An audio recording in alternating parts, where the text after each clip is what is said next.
Welcome back, everyone, to our third session of the day for the BTOPEX BFSI Live. We started our session with an expert from the banking and finance industry, someone who's worked across the world and currently heading the credit administration of Silicon Valley Bank. He's the managing director of the Silicon Valley Bank. And then we moved on to someone from a variety of experience in banking, payments space. Abhishek, who took us through a journey of digital transformation in the financial services and how it is impacting the industry as a whole.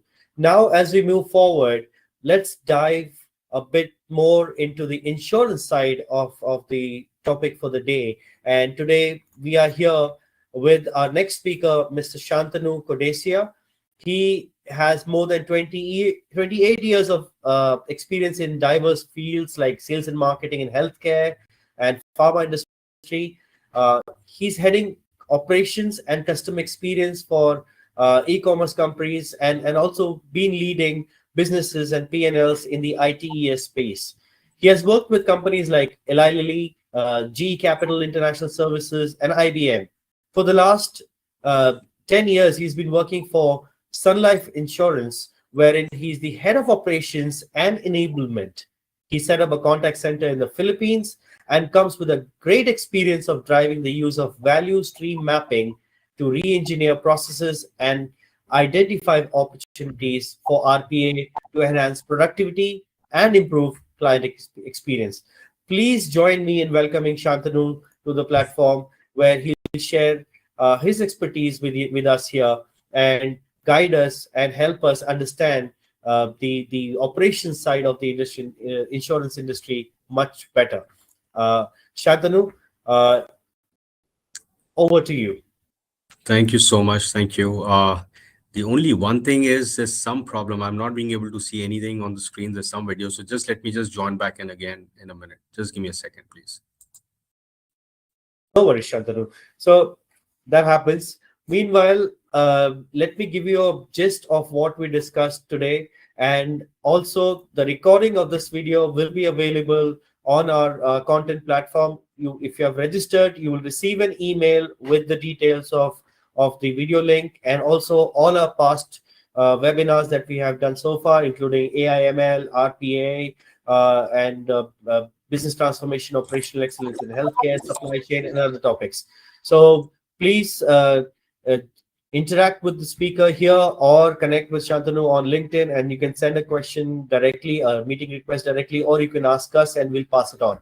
Please use this opportunity to share and share the knowledge and also interact with the experts that we have brought together, and they have taken their time off from their busy schedule to share their knowledge with us today. As Shantanu will join us in few seconds, and then he will take over the stage and he'll be able to take you through the journey from his perspective and his 28 plus years of vast experience. Shantanu, are you with us again?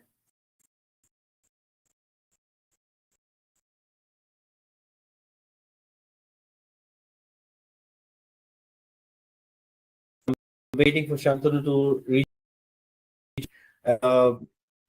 There seems to be some glitch on the audio. We could see him and hear him, and suddenly it just stopped. Sometimes technology really makes us wonder.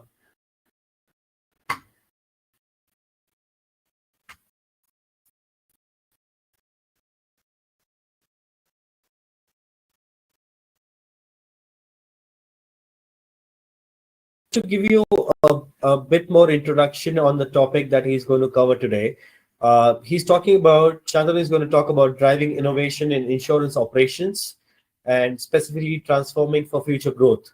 The key takeaways or the learnings that you can take from this session is strategic foresight, navigating transformation with a purpose, and understanding how transformation can be valued within the organization. He will also talk about digitalization overall as a topic and unlocking new dimensions of insurance and how digitalization can help the insurance sector as a whole. Shantanu is back with us. Let's see if we can hear him. Shantanu, can you hear us?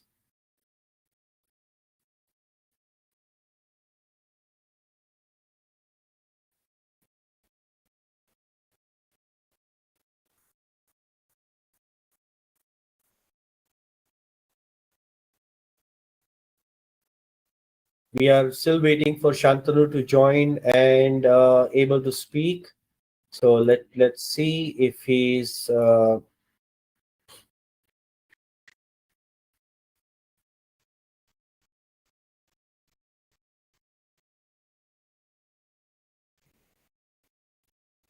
okay. Let's give few more minutes till the time his system is allowing it.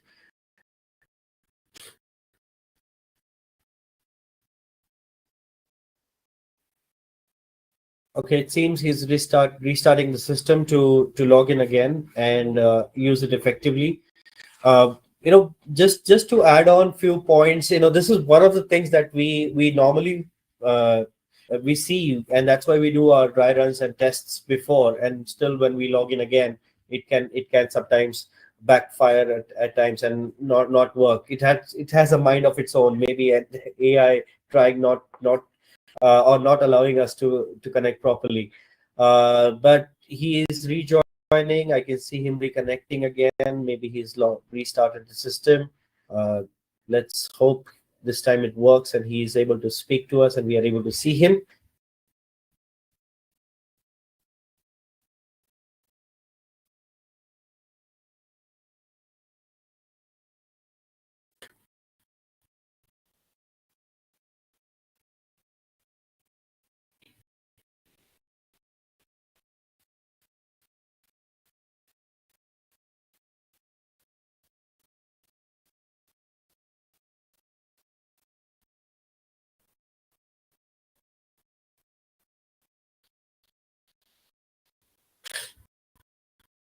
Shantanu, can you hear us and can you still reconnecting? There's some internet issue as well, I guess.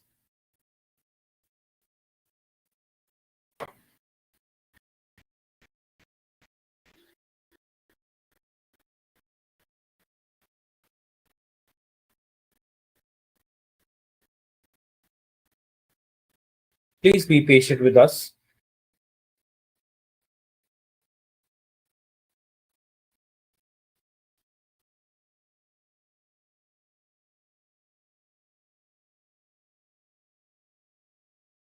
Insurance is such a process heavy industry, and digitalization has helped the industry to remove the paper clutter to some extent and made it simpler. And with experts like Shantanu, who's been in this industry for quite some time, I think they will be able to guide us in a better way in how digitalization can help the industry propel further with new and emerging technologies coming our way every day.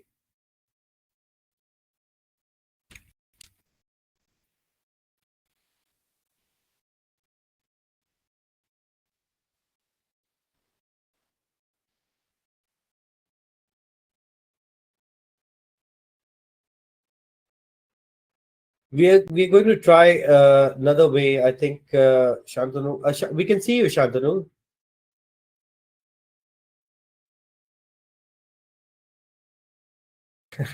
You're on mute.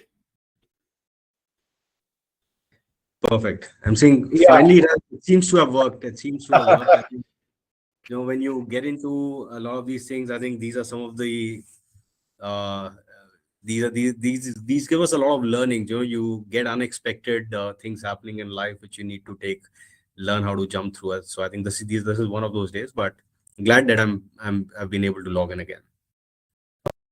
Perfect. You clearly, I think Vinay will be able to share your screen. So I've introduced you to the audience. Everybody knows who you are now. I leave the stage to you and you can start presenting. Perfect. Thank you. Thank you so much. First of all, to all the audience out here and the people who've taken the time to join in for this session, thank you so much for taking time out. Apologies for this little bit of this technical glitch. I think this just happened, was not anticipated. Um, Imran, can we have the slide up, please? Sure. Perfect. Vinay, have these slides up. Great. So by the time the slides come up, I just want to share. See the insurance industry is actually it's and the topic for today is actually of paramount significance because if you see the journey of insurance in the BFSI, in fact, overall over the period of time, it has been a very, very interesting journey. I mean, insurance industry has always been a little bit of a risk-averse industry. It has been an industry which has been, I would say, slightly slower than a lot of other industries to go ahead and adopt the transformation and automation piece. So that's what's happened. But I think in a lot of ways, the pandemic, which also happened, that in a way also kind of really got everyone to scuttle and really start jumping on the transformation bandwagon, which is which I would say was so much more required. So as they say, it's better late than never. At least we've got onto the bandwagon. The industry's evolved over a period of time, right? The client expectations are very, very different now from what they were possibly earlier. The competitive land space is definitely there, and now insurance actually, while insurance maybe as an industry, but overall when you look at the BFSI sector, there is a lot of evolution which has happened, right? Whether you're talking about remote sales, whether you're talking about underwriting, automated underwriting, you're talking about automated claims or any of those. I'll come on to my presentation. So Imran, actually I can't see the presentation. Is this being shared? Yeah, it's been said. Okay, somehow it's not showing up on my screen. But anyways, what I will do is, and I think we've already spent a lot of time. So let's move on to slide number 2, which and Yeah. if you can just move there, right? So because I can't see it. So this actually talks about the need for innovation. We're talking about innovation was once considered a strategic advantage has in a lot of ways become an essential tool for the insurance industry. And this is the crux of what I actually was speaking.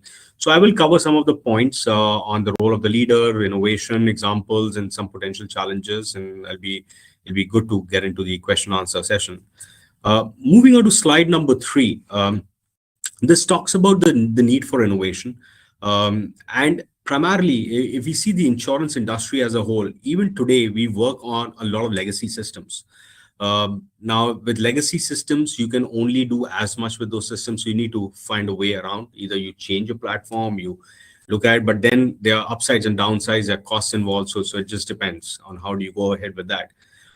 Better client experience, right? Extremely important. The clients' needs have changed. Their requirements have changed over a period of time. They want a better experience, and it is actually incumbent on the industry to go and provide them with world-class experience. Right, the stronger engagement with the client. It's important, right, while the client is engaging with us, to have that connect and to understand the client well, right, and to keep engaging, because if you have an engaged client, you will have the longevity with the client, and the stickiness with you is going to be there, which will lead to the next point of client retention, which is just so important because it is very, very easy for a client to have a client drop off your portal, but to bring the person back is a critical task. So it's important to be in a stage where you are retaining and you're not letting go of client, right? And access to also new clients. What is a competitive advantage? How is that you can go ahead and access new clients? Costs, absolutely, right? It's so important today to lower your costs and enhance client experience. So it's a spectrum. On the one side, you've got to keep improving the client experience. On the other side, you need to look at reducing cost and enhancing the productivity. And that cannot happen unless you do not have a strong technology, digitization, automation, transformation journey at play. Also the competitive advantage, right? Because you have in the organizations across board who are taking this as a competitive advantage. A stronger the digital engagement, the better the advantage. And even the ease of interaction with the organizations, that is a strong advantage. So that is what is required. Definitely, it is a need for innovation, which comes in, which kicks in out here. Moving on to the next slide, which is slide number 4. All of us as leaders, we play a very important role in driving innovation, right? And some of these roles are for example, being a catalyst, right? Uh, the culture of any place, right, trickles from top to bottom. So you have to have a leader who has to first buy into the theory of driving innovation, be a catalyst, encourage people around to go ahead and come up with ideas for automation, digitization, innovation, and all of that. He has to communicate the importance and progress of innovation, right? Because until unless the team and the organization is at large understands what is happening, why is it happening, what is the process, what is the progress around it, right, it will be limited to a very few people. So it is important to communicate across board so that you have more people jumping onto the innovation theme, and also thereby bringing in the culture of innovation. You've got to be encouraging your people. All right, it is also very important is that when you are going ahead and encouraging people, you provide adequate resources. So if you do not provide the infrastructure, the environment for people to go ahead and come up with ideas, work on them, have a complete support structure in place. Because a very classic example, not everyone has the knowledge of technology, but people from operations could have some great ideas. It'll be very important then for those people to be supported with an adequate cross-functional team, which comes in with product leaders, your technology folks, and everyone coming together to work on building a strong solution in place, right? So allocation of resources becomes important. I think facilitate learning. The very important thing is encourage people to, if at all, fail fast, learn faster, right? There are times when as leaders we make the grave mistake of knowing that something which we are investing in is not working, and you keep endlessly pumping in, maybe out of ego or something, to ensure that happens. That is something which is critical, that you need to stop. You need to be at a position to take a call that, okay, we've invested enough. If something is not working, let's stop it. Let's learn from the investment. Let's learn from that failure, right? And then ensure that the next solution that we bring, we kind of implement the learnings from this into the other one, so that the other one is a success, right? And clearly, you can't be going around reprimanding people just because something has not worked. As long as the efforts have been there in the right direction, as long as the intentions have been right, you got to give it to people, right? You got to encourage them. There may be in innovation, there are a lot of times when you kind of falter on a few aspects, and then you kind of learn and pick up and move on. And of course, then navigating the regulatory landscape. So these are certain of the very important roles that a leader has to play, and it's incumbent on them. Moving on to the next slide, which talks about the essence in a lot of ways of innovation in insurance operations, right? So today, in insurance operations, right, we are using there is a use of artificial intelligence and machine learning. What is being done is there are lots of chatbots, visual assistants, which are kind of being deployed, which are the virtual assistants, sorry, not visual assistants, virtual assistants which are being deployed. Now they offer real-time help. They go ahead, all right, they personalize information for the client. So if a client gets onto the system, right, and is looking for a particular kind of information, it does not make sense to go ahead and share everything under the sun. You got to learn how to customize it. And these are some of the AI and ML solutions go ahead and help in that. They refine their responses, and they help in better client interactions, because the quality of client interactions become very important. Through those interactions, also there's an element of data analytics which also comes in, because what happens is some of this information becomes very, very important in terms of coming out with kind of inferences on the client, understanding what the client mindset is, right? Can you go ahead and kind of basis the output? Can you go ahead and tweak something more in favor of a client? All right, how is it that it can be a win-win situation? Of course, data analytics also, because through the interactions, through the journey, at every phase, you are actually collecting data, and getting meaningful insights to that data becomes very, very important, right? So through some of the data, you can also understand what is the element of risk which kind of exists, right? How is that you can go ahead and negate that risk? If your data and some of the analytics tools tell you that, you know what, because of XYZ pattern, there is a potential damage or potential health risk coming up, can you go ahead and be proactive rather than reactive to go ahead and control that risk, right? So that's where it becomes very, very important. Digital platforms, right, empowering the clients. Now, for all the policyholders, for all the clients, it becomes very, very important to give them a platform where the interaction can be seamless, it can be easy. It is not a very, very difficult interaction which happens with them, right? So it becomes important. Now, what happens is, a lot of times the digital platforms that we have in the insurance thing, right, working on legacy stuff does not go ahead and help, right? So you have a lot of these new age digital platforms which are there, online portals which are there, web applications which are there, which are helping helping the organizations make it easier for the clients to kind of connect, right?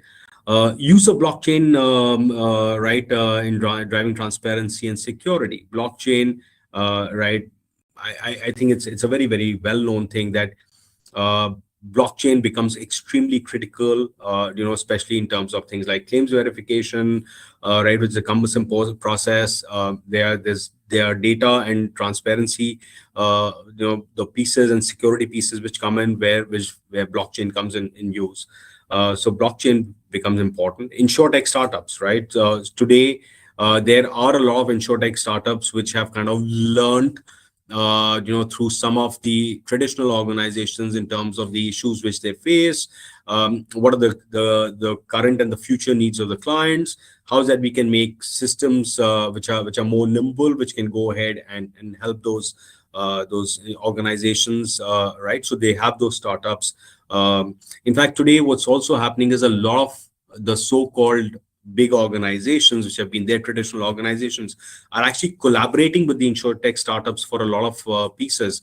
So they're joining hands because they bring in, these organizations bring in a lot of the rich knowledge of the industry. Insurtechs bring in more nimbleness in their approach. So they're joining hands. So that's a great thing. Of course, Gen AI. Gen AI is a buzzword these days, right? Everyone's talking about Gen AI.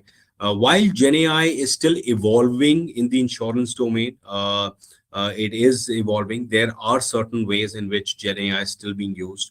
I would just like to move on to the next slide, which is on Gen AI in insurance. This gives a basic kind of a very, very high level kind of a detail on what are the kind of 3 stages or levels of usage of Gen AI. And I'm dedicating a page here because this is something which is being very, very widely talked about.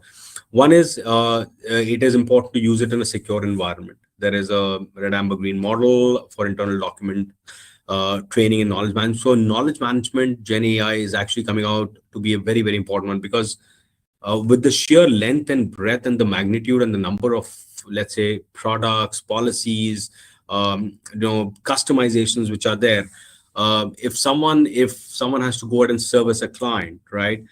If the person has to keep going through all of those documents, search and come back with the actual responses, it takes time. Now, through Gen AI, through knowledge management, it is looking at getting within an instance, throwing up the exact kind of the responses which the person needs, the person servicing the client needs to go ahead and kind of discuss with the client, right?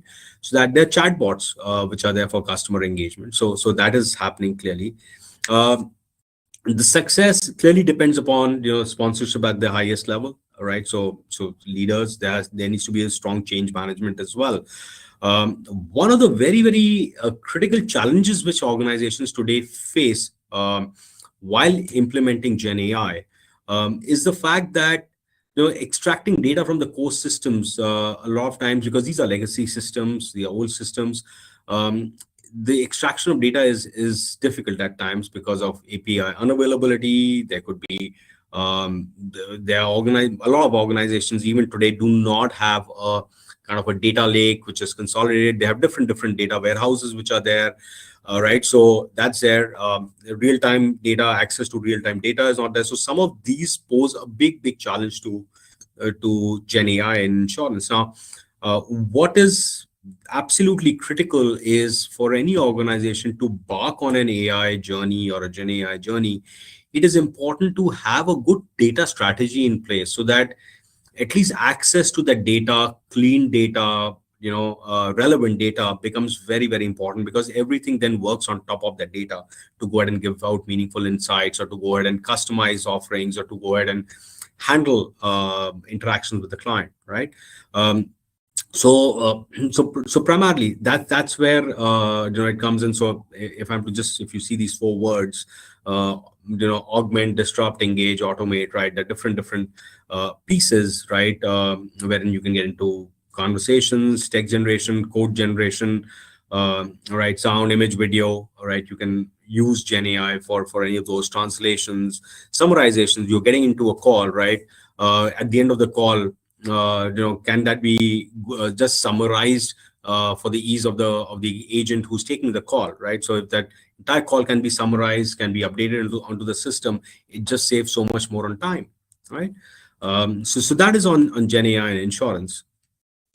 I'll share with you on the next slide certain of the examples of innovation in the insurance industry. There are quite a few examples. AI powered underwriting, right? Underwriting, so artificial intelligence actually helps streamline the underwriting process, right? It analyzes vast amount of data, goes ahead and takes they take certain decisions about should the policy be issued, should it not be issued, what should it be, how it can assess the risk, right? So that's something. Predictive analytics for claims, right? Again, what I just spoke about some time back, right, is can some intervention be done in a way to ensure that the need for a claim doesn't even arise and the risks are taken care of in advance, right? So you run analytics models for that.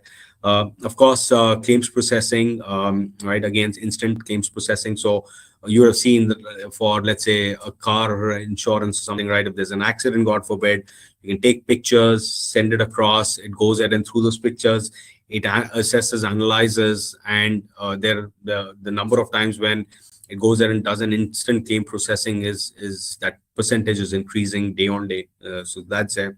Voice bots are there, right? Clearly, if you want to engage, right. I mean, I'll give you a very classic example.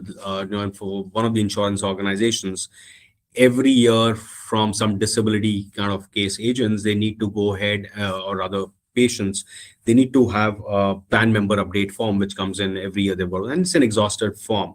Right, so there was this organization which looked at that can instead, and that's a cumbersome process, and people, especially with mental health disability or something, they find it difficult to go ahead and do that. So an organization came up with a solution that, what, can an outbound call be made? A voice bot makes an outbound call. It makes it to the person concerned. That entire form, instead of the person writing it out, just speaks it out to the bot. The bot goes ahead and converts that into from voice to text. That text automatically goes ahead and gets updated onto the system, and a confirmation email goes to a person concerned stating that this is what it is. In case there's any difference in what has been recorded, please let us know, right? That it also does auto authentication once the voice samples are there. So there are some of these examples, right? Then clearly for fraud detection, right, there are some of these AI solutions which are being used. Right, personalized premiums, right? It goes ahead and takes a look at it, for example, from wearable devices or smart home devices.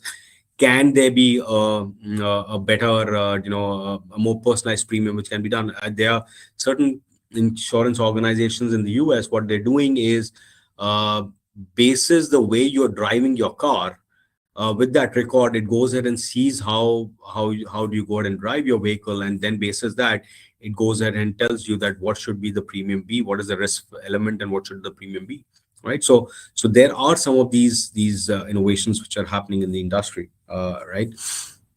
I know we are kind of just about reaching the time stage, so I will just skip on something. I will come on to the next slide, which is an important slide, which will just give you a little brief on generative AI, right? Gen AI, which is still in the nascent stage, but there are some real cases, use cases across the industry which is being done. So, for example, the real-time agent assist, right, for sales and objection handling. Right, this is being done with the use of Gen AI. Knowledge AI, right, reduces the frustration. It saves time for the agents, right, who are searching the knowledge bases by easily providing them answers, so they don't need to sieve through multiple knowledge articles or anything on those lines. Summarization, right? So contact centers, right, after call work for every customer interaction, it just goes ahead and listens to it, summarizes it, and instantly as the call gets over, you can just go ahead and it automatically kind of captures the summaries and ensures, so that saves out on time, right? For sales and marketing, it helps in content generation, reputation management, again, for online, right? Their trainer bots, their avatars, which are there today. What also Gen AI can do is it'll go ahead and see at what journey over a period of time a client is, and we'll go ahead and help in upsell, cross-sell. We'll go ahead and suggest certain products. Let's say someone hits in an age of 50 years, right? Post that, what are some of the other risks which can come in? So can you go ahead and give a product which will cover some of those risks? So you do the upsell, cross-sell. And of course, there are other, certain other use cases like code generation, matching invoices with SOWs, and augmenting the underwriting decision. So there is stuff happening. While it is in the nascent stage, there are some actual use cases which are there, but you will see many of these evolving over the next few years. I'll just come on to this slide just to sum, and then I'll leave it actually for question and answers, because I know we are pretty much on time. Is what are the potential challenges to innovation and how to navigate through them? Right. Clearly, elevating the customer engagement. Right. It becomes very, very important, because customer engagement is extremely important, right? And that is true across any industry, right? You have to have innovative technologies in place. You've got to provision for personalized information, personalized policies, personalized products, and the more you can personalize it, right, of course, in a cost-effective manner. Let me put that across. The better is the engagement, the better is the stickiness, right? There has to be then strong risk management, right? Because in the digital era, the risks are also there, right? But it can also help in strong risk management, right? I mean, just for example, the IoT devices which are there, right? Let's say for house insurances or something, right? It goes and kind of monitors their potential water leaks or something which is happening. If there can be a timely intervention to go ahead and control that, right? It prevents the actual incident from happening, right? Then, plus, of course, you've got to keep reinventing the business models. There are different business models. You got to keep reinventing it. You got to keep customizing it. Right, you got to keep ensuring that the solutions, the platforms that you also go ahead and give to the clients to interact with are more nimble, are more modern, and makes life easier for them. Right, and last but not the least, sustainability. Right, it is important to ensure, see, going paperless. Right, for example, a lot of organizations today have taken the pledge to go paperless by a certain amount of time, to go carbon neutral by a certain emission neutral by a certain period of time, right? So that is also there, which is clearly there on the radar. So, I think the way I would like to just conclude it is that the way the insurance industry was working earlier to what it is now, it is clearly altered, and it's not just insurance, the entire BFSI vertical. It's actually it's fairly different. It is evolving, right? There's a lot of thrust happening on newer age technologies. There is a lot of drive towards reducing costs and enhancing client experience. And but yes, one thing I would definitely want to say is that a lot of times where people make a mistake is they'll see a new age technology coming in and they will try and force fit a solution to that. The way I would approach it is that go ahead, have a vision in place, and see what are the solutions, or look at problems and see what are the solutions which can be, or what are the new age technologies can solve for those. So continue with that, right? And no, clearly, the pursuit of innovation is not merely just an aspiration, right? It is actually in a lot of ways a mandate to ensure that the future viability of the industry, of the sector, is maintained. So let's go ahead and seize whatever opportunities we have. So with that, I know we're a little on time.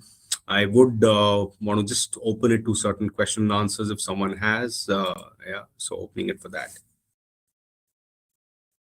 Excellent presentation, Shantanu. I think you touched upon some really important points, and with the idea that you closed the presentation about how you need to find out the right solution to implement, and then see if there is a problem that needs addressing.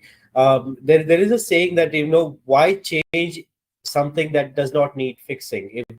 Just because if there's something new available doesn't mean you have to use it. So that brings to a question of how to navigate through challenges of legacy systems, which a lot of old insurance companies are still using it, and the need for automation or digitalization is there. But how do you navigate through those challenges of the legacy systems migration to the future emerging technology? Thank you, Imran. See, I think that's a very valid thing, because what happens is most of the organizations in the BFSI sector are facing this, especially the organizations who've been there for years now. We work on legacy systems. Now, there are two things. One is, from an organization perspective, you've got to think through, have a kind of a business architecture and a tech architecture available in place. You map it out. What is it that you want to aspire from a business perspective, and how will technology support that over a period of time? Now, of course, changing platforms is something which is there, but again, there are costs which are involved. So you've got to see what is the cost investment which is going to entail, and what are the resultants in whatever period of time. Now, to be very candid, a lot of organizations moving from legacy systems, the entire risk around data, and also it has to be fairly well thought through. It takes time for them to come up with solutions over a period of time to go ahead and move. But in the middle, in between, what a lot of organizations are doing is they're using certain middleware solutions, right? So which does not tinker around with the actual core system. You can go ahead and perform at the back office. This will collate data in the middleware, and then it'll go ahead and upload it onto the system, right? So you are using something on those lines. Also, look at, when you start embarking on a journey, is a lot of times the mistake which people do is they get into disjointed. Also, when they work in silos, one team will be making an automated solution for something, someone else will be sees how is it that you can go ahead and kind of, I would say, have a more integrated approach rather than a siloed approach, because your costs will be lower, the benefits will be higher. But yes, the plan about movement from legacy to a modern day system has to be a very well thought through plan, or else look at a middleware solution, or else look at an alternate solution in terms of, you may still not want to tinker around with the core, but what are the affiliate solutions which can still kind of leverage whatever data information is there from the system, and then kind of work through that. Thank you for answering that. And you rightly mentioned about how the systems are working in silos and how they need to work with each other as well. With tech, a lot of aspect or a lot of focus also goes in your people who are managing that technology, or people who run that technology or that process which uses new technology, and that requires a lot of innovation or the innovative thinking. So how does the organization create a culture of innovation across levels, not just on the top level, but from across all the levels? Yeah. See, the culture of innovation becomes very, very important. One is, for example, certain organizations, what they're doing is, of course, while the tech team still knows about technology, the operations or other business teams do not have that much of an idea. So go ahead and start do some things like a low code no code training, get into some basic fundamentals of technology, some of those kind of training, so that they at least have a very basic idea of what it is. Encourage them to come up with possible potential problems, issues, concerns. Assure them that even if they themselves do not have solutions for them, or they cannot think of, the organization as large can get the relevant people together to help them build solutions, or to partner with them and build solutions, right?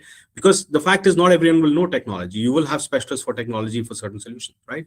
How do you leverage it? Now that becomes an integral responsibility of a leader to go ahead and drive that entire thing.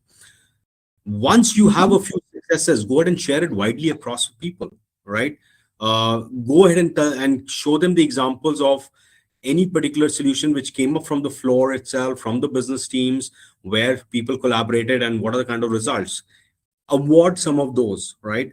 Don't be shy in going ahead and acknowledging if there have been certain places where the solutions have not been successful, but it has given a lot of learnings. Share those learnings across.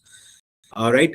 People should not, you should have an environment where people feel psychologically safe to be able to come up with something, do something, and if it fails, it's not that there's a backlash, right? There's still an encouragement to do. See, those are small steps which goes ahead and sets it right.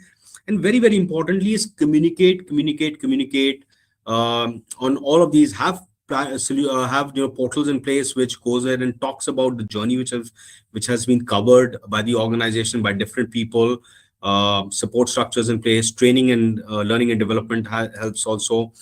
So all of these will lead to a culture which will foster people to come up with ideas and have a team which is thinking about innovative solutions. Thank you so much for highlighting that. I think it's very important for everybody to understand the importance of any project or any innovation that you take, and then of course lead that through.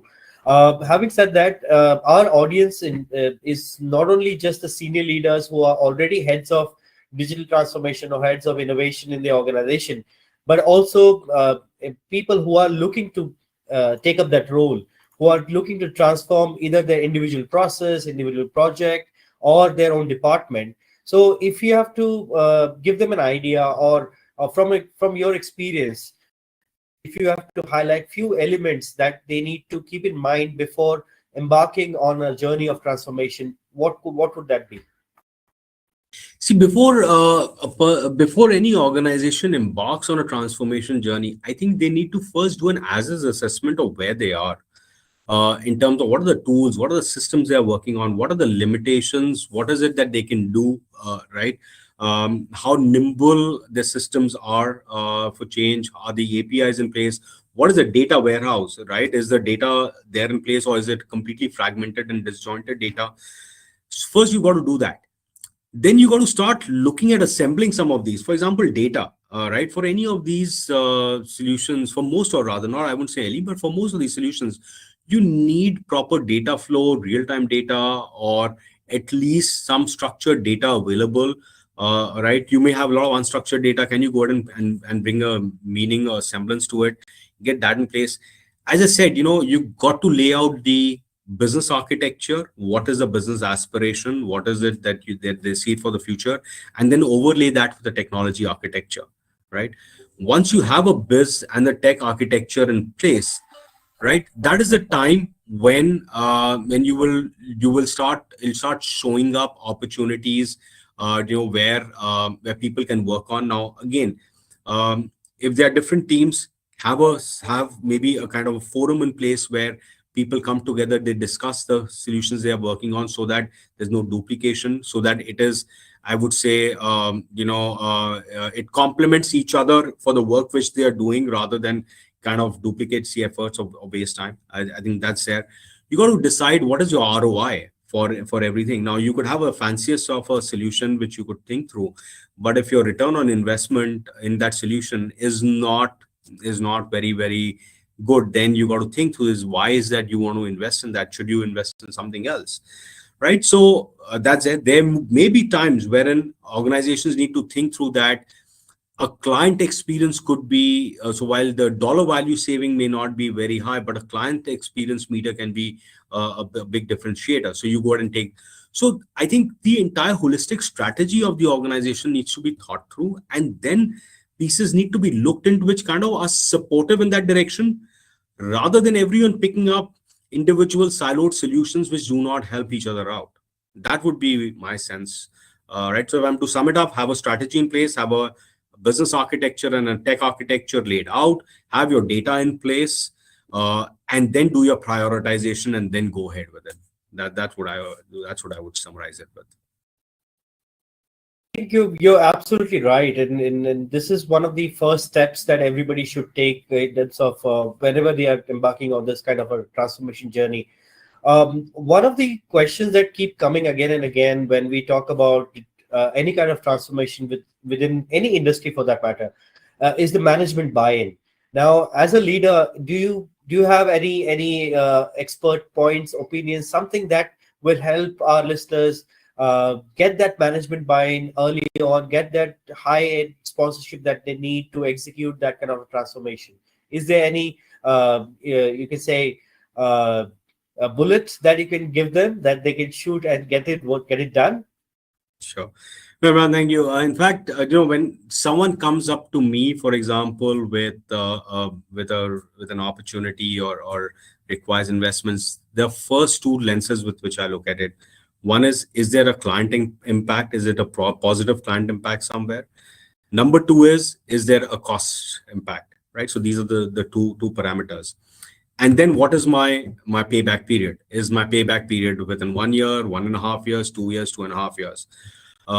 And then, of course, the overall prioritization in terms of so at any given point of time, I will possibly be having maybe more than my teams would be having 150, 60 kind of ideas. Now, you can't go ahead and implement all of them at the same time. So then you go ahead and look at prioritizing. Of course, there are 2-3 things which become extremely important. Is, does it impact the core system somewhere? Do you have to, because then your risks are that much more higher, right? Because anything going slightly haywire, your risk, how is that you're covered? Second of all is, in global organizations, it is not just the team which is in one location, right, which is working on this. So while the idea may have come in, let's say, from an India, but can I negate a Canada or a North America or any of the other countries where we work with? My answer is no. We've got to ensure that we work together, collaborate with each other, have their ideas and buy-in as well. And once we all decide together as a team, which is agnostic of the location, where you have representation from the key people across who are there, then you start working on solutions, provided again, it's a client impact or a positive client impact or a cost reduction and enhancement of productivity and with a decent payback period. So I think these are some of the things.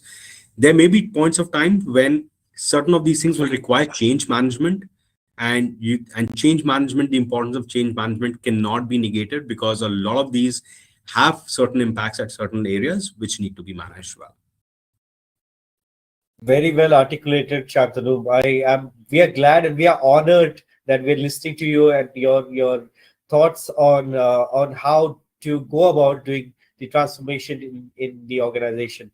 Thank you so much for your time today, and I can say we are blessed to have you with us and to listen to your opinions and your thoughts on how to go about creating that excellent process and improve.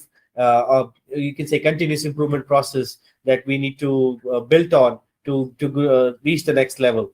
Thank you so much for your time today. today, Shantanu. I look forward to working with you again. It was an excellent presentation, excellent insights. And for our audience who's looking at us right now, please connect with Shantanu. He's got a lot of knowledge to share. The time does not permit for the kind of knowledge that Shantanu has. Please reach out to him or reach out to us, and we'll be more than happy to answer any other question that you may have. Thank you so much, Shantanu, again. I look forward to working with you again. Take care. Have a good day ahead. Thank you, Imran, and thank you to the audience. Thank you all so much.